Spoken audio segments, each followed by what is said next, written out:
Hi hello good morning.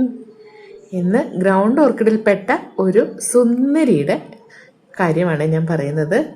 ഇത് കണ്ടില്ലേ, നല്ല നല്ല വലിയ പ്ലാന്റുമാണ്. സാധാ ഗ്രൗണ്ട് ഓർക്കിഡിനേക്കാളും കുറച്ചും കൂടെ വലുപ്പത്തിലാണ് അതിൻ്റെ ചെടിയും പൂക്കളും ഒക്കെ. പിന്നെ ഇതിൻ്റെ പ്രത്യേകത എന്ന് പറഞ്ഞാൽ നല്ല മണമാണ്. ഒരു കുറച്ച് ദൂരം നിൽക്കുമ്പോൾ തന്നെ ഇതിൻ്റെ മണം കാറ്റത്തൂടെ നമുക്ക് മനസ്സിലാക്കാൻ പറ്റും. അപ്പോൾ ഓർക്കിഡിൽ കുറച്ച് വെറൈറ്റികൾ മാത്രമേ ഉള്ളൂ ഇങ്ങനെ മണമുള്ള ടൈപ്പ്. അപ്പോൾ അതിനകത്ത് ഒന്ന് ഇതും രണ്ടാമത്തത് പിന്നെ ഡവ് ഓർക്കിഡ് ഉണ്ടല്ലോ, അതും ഇതേപോലെ ഗ്രൗണ്ട് ഓർക്കിഡ് തന്നെയാണ്. അതിനും പൂക്കൾക്ക് നല്ല മണമാണ്. ചെടിയും കുറച്ച് വലിപ്പമുള്ള ചെടിയാണ്. അപ്പോൾ സാധാ ഗ്രൗണ്ട് ഓർക്കിഡിൽ നിന്നും വ്യത്യസ്തമായിട്ടിരിക്കുന്നത് ഇതൊക്കെയാണ്, വലിപ്പവും മണവും ഒക്കെയാണ്. പിന്നെ വേറൊന്നെന്ന് പറഞ്ഞു കഴിഞ്ഞാൽ ഇതിൻ്റെ സൂര്യപ്രകാശം നേരിട്ട് കിട്ടുന്ന സ്ഥലത്ത് വെക്കരുത്. കാരണം നേരിട്ട് സൂര്യപ്രകാശം അടിച്ചു കഴിഞ്ഞാൽ ഇതിൻ്റെ ഇലകളൊക്കെ കരിഞ്ഞു പോകും.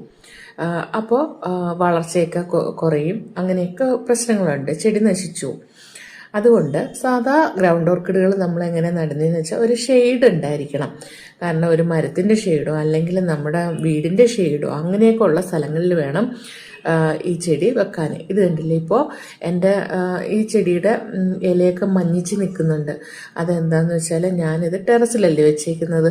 അപ്പോൾ ഭയങ്കര ചൂടാണ്. അപ്പോൾ നല്ല വെയിലടിക്കുന്നുണ്ട്. പിന്നെ ഈ ഗ്രീൻ നെറ്റ് ഒരു ചെറിയ തണലിലാണ് ഇരിക്കുന്നത്. അപ്പോൾ അതുകൊണ്ടാണ് ഇതിൻ്റെ ഇലയൊക്കെ ഇങ്ങനെ കരിഞ്ഞു പോകുന്നതും മഞ്ഞ കളർ വന്ന് നിൽക്കുന്നതും ഒക്കെ.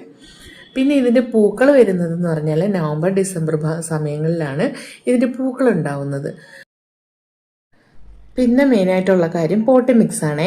പോട്ടി മിക്സ് നമ്മൾ എടുക്കുമ്പോൾ നല്ല ചകിരിച്ചോറ്, മേൽമണ്ണ്, കമ്പോസ്റ്റ്, ഇനി അതിൻ്റെ കൂട്ടത്തിൽ വേണമെന്നുണ്ടെങ്കിൽ കുറച്ച് ഈ തൊണ്ടിൻ്റെ കഷ്ണം ഒക്കെ കൂടെ മിക്സ് ചെയ്തിട്ടുള്ളൊരു പോട്ടി മിക്സാണ് ഏറ്റവും നല്ലത്. കാരണം ഇതിൻ്റെ വേര് നന്നായിട്ട് പടർന്നു വരും. അപ്പോൾ ആ വേര് നന്നായിട്ട് പടർന്നു വരാൻ വേണ്ടിയിട്ടുള്ളൊരു പോട്ടി മിക്സ് തന്നെ ആയിരിക്കണം നമ്മൾ കൊടുക്കേണ്ടത്. എന്നാലേ നല്ല വളർച്ച ഉണ്ടാവുള്ളൂ. അത് ഞാൻ വേറൊരു വീഡിയോയിൽ കാണിച്ചു തരാം, റീപൂട്ടിങ്. ഓക്കെ. പിന്നെ വേണ്ടത് നമുക്ക് വളം കൊടുക്കുന്നതാണ്. വളം നമ്മൾ കൊടുക്കുമ്പോൾ നമ്മൾ ലിക്വിഡായിട്ടുള്ള വളം വേണമെങ്കിൽ കൊടുക്കാം, അല്ലെങ്കിൽ 19-19-19 അല്ലെങ്കിൽ DAP ഇതൊക്കെ ഇട്ട് കൊടുക്കാവുന്നതാണ്. അടുത്തത് രോഗങ്ങളാണ്. രോഗങ്ങൾ അങ്ങനെ വലുതായിട്ട് ഞാനൊന്നും കണ്ടിട്ടില്ല. ചട്ടിയിലൊക്കെ വെള്ളം കെട്ടി നിന്നിട്ടോ അല്ലെങ്കിൽ തീരെ വെളിച്ചമില്ലാത്ത സ്ഥലത്തൊക്കെ വെച്ചിട്ടോ ഒക്കെ വെള്ളീച്ചയോ അങ്ങനെയുള്ള രോഗങ്ങളൊക്കെ വരാറുണ്ട്. അപ്പോൾ ഇത്രയേ ഉള്ളൂ. അപ്പോൾ ഈ സുന്ദരിയെ ഇഷ്ടപ്പെട്ടാലോ എന്നല്ല